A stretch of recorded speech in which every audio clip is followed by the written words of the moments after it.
Oyjon, sochlarimni o'rib qo'ying, maktabga kech qolyapman. Kela qol qizim.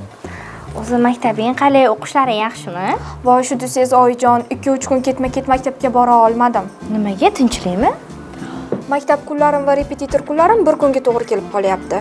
O'zi yaqinda o'qishga topshirsang, maktabingni nima qilasan? Maktabingni ozgina to'xtatib tur. Undan ko'ra repetitoringga boraver. Ustozlarim ota-onangni maktabga chaqirtiramiz deyishyapti, Oyjon. Hech narsa qilmaydi. Repetitoringga boraver. O'zi yaqinda o'qishga topshirsan, maktabing indamaydi.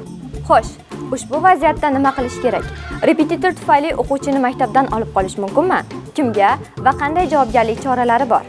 Keling, hammasini mutaxassisdan eshitamiz.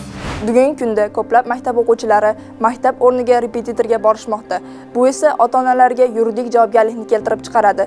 Bunga asos O'zbekiston Respublikasi Konstitutsiyasining 50-moddasiga muvofiq umumiy o'rta ta'lim majburiyligini keltirishimiz mumkin.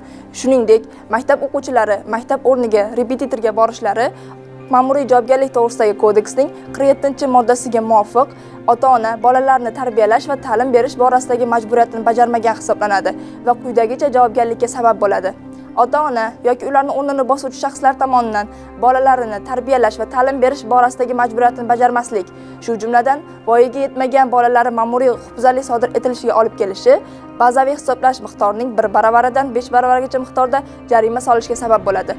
Xuddi shunday qilmish ma'muriy jazo qo'llangandan keyin 1 yil davomida takror sodir etilgan bo'lsa, bazaviy hisoblash miqdorining 5 baravaridan 10 baravargacha miqdorda jarima solishga sabab bo'ladi.